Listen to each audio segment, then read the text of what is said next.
من صلى لله 40 يوما في جماعة يدرك التكبيرة الأولى كتبت له براءتان، براءة من النار وبراءة من النفاق. جو شخص 40 دن با جماعت تکبیر اولا کے ساتھ نماز پڑھ لیتا ہے، نہ وہ منافق ہوتا ہے، اگر وہ فوت ہو جائے تو جہنم سے اللہ اسے آزاد کر دے گا. وفی القصص عبر، اللہ نے قصوں میں عبرتیں رکھی ہیں. آج سے 3 سال پہلے کی بات مجھے یاد آ گئی. باب ملک فہد کے باہر انتظار میں ہی کھڑے تھے.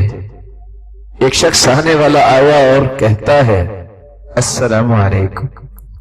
وعلیکم السلام ورحمۃ اللہ وبرکاتہ. حدیث سنی تھی 40 دن نماز با جماعت تکبیر اولا کے ساتھ پڑھے منافق نہیں ہوتا، جہنم سے آزاد ہوگا.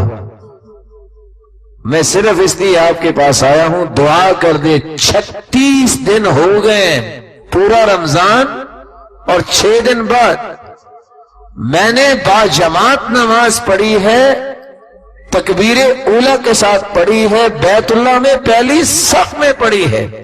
صرف اتنی دعا کر دیجیے اللہ 4 دن زندگی اور دے دے، میری زندگی کی ایک خواہش پوری ہو جائے. اس کا دل تازہ ہو، اس کا ایمان تازہ ہو. اللہ کی قسم اس طرح کی باتیں سن کے انسان لرز جاتا ہے. ہم کہاں پھر رہے ہیں؟ کیسے کیسے اللہ نے نیک لوگ پیدا کیے، کیسے کیسے باہمت لوگ پیدا کیے.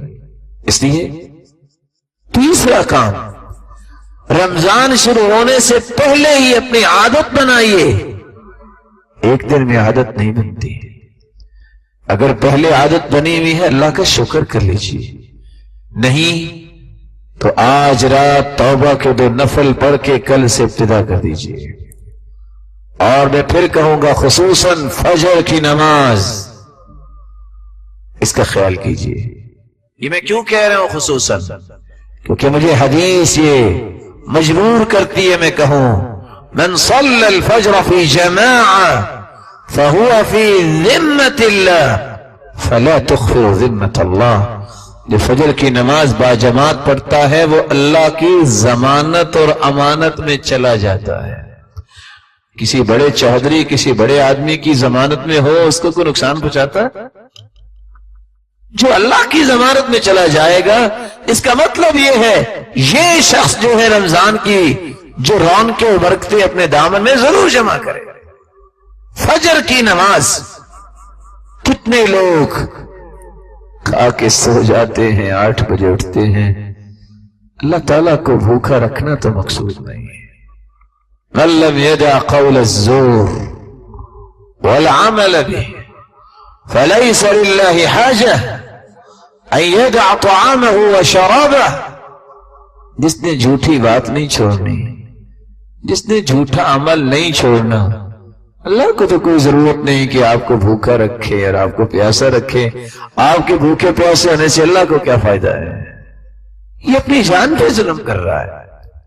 تو میرے معزز اور محترم بھائیوں، تیسرا کام نماز با جماعت، یہ ٹاپ پریورٹی پہ عمل ہونا چاہیے. یہ باقی اعمال اس کے نیچے ہیں. کچھ لوگوں کا ذہن ہوتا ہے رفاع عامہ کے کام ہونے چاہیے، ہونے چاہیے. میں بھی کہتا ہوں بڑے ہی مبارک کام ہیں، لیکن نماز نہیں تو کوئی عمل قبول نہیں. سبسکرائب کیجئے ہمارے چینل اور دبائیے بیل کا آئیکن تاکہ آپ کو ریگولر نوٹیفیکیشن اپڈیٹس مل سکے.